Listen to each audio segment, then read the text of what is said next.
మన Tollywood power star Pawan Kalyan గారు, యువ డైరెక్టర్ సుజిత్ గారి కాంబినేషన్లో వస్తున్న మూవీ ఓజీ. ఈ మూవీ యొక్క గ్లిమ్స్ అనేది పవర్ స్టార్ పవన్ కళ్యాణ్ గారి బర్త్డే సందర్భంగా రిలీజ్ కావడం జరిగింది. ఈ గ్లిమ్స్తో మూవీపై చాలా ఎక్స్పెక్టేషన్స్ అనేటివి పెరిగిపోయాయి. సాధారణంగా ఇలాంటి స్పెషల్ గ్లిమ్స్ అన్ని హీరో సైడ్ నుంచి రావడం మనం చూసే అంశం. కానీ ఈసారి మాత్రం ఓజీ మేకర్స్ మాత్రం కొంచెం డిఫరెంట్గా ప్లాన్ చేశారు. విలన్ పాత్రలో నటిస్తున్న బాలీవుడ్ స్టార్ యాక్టర్ అయిన ఇమ్రాన్ హష్మీ సైడ్ నుంచి గ్లిమ్స్ని రిలీజ్ చేసి అందరినీ ఆశ్చర్యపరిచారు మేకర్స్.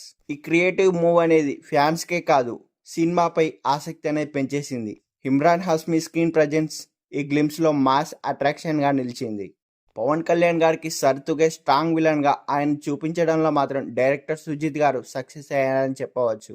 లుక్స్లో కానీ, బాడీ లాంగ్వేజ్లో కానీ, బిల్డప్ సీన్స్లో అన్నీ కలగలిపి ఇమ్రాన్ నిజంగా పర్ఫెక్ట్ విలన్ మెటీరియల్గా అనిపించారు. లాస్ట్లో మాత్రం పవన్ కళ్యాణ్ గారు కనిపించిన సీక్వెన్స్ మాత్రం మ్యాడ్ లెవెల్ అని చెప్పవచ్చు. ముఖ్యంగా ఈ మూవీకి తమన్ గారు అందించిన బీజిఎం గురించి మనం మాట్లాడుకోవాలి. ఈ మూవీలో ప్రియాంక అరుళ్ మోహన్ గారు హీరోయిన్గా నటిస్తుండగా అర్జున్ దాస్ గారు, శ్రీయారెడ్డి, ప్రకాష్ రాజ్ గారు కీలక పాత్రల్లో కనిపించనున్నారు. ఈ మూవీ ప్రపంచవ్యాప్తంగా సెప్టెంబర్ 25న ప్యాన్ ఇండియా లెవెల్లో రిలీజ్ కాబోతుంది థియేటర్లో. ఈ మూవీ కోసం ఎంతమంది వెయిట్ చేస్తున్నారో కింద కామెంట్ సెక్షన్లో కామెంట్ చేయగలరని మనవి.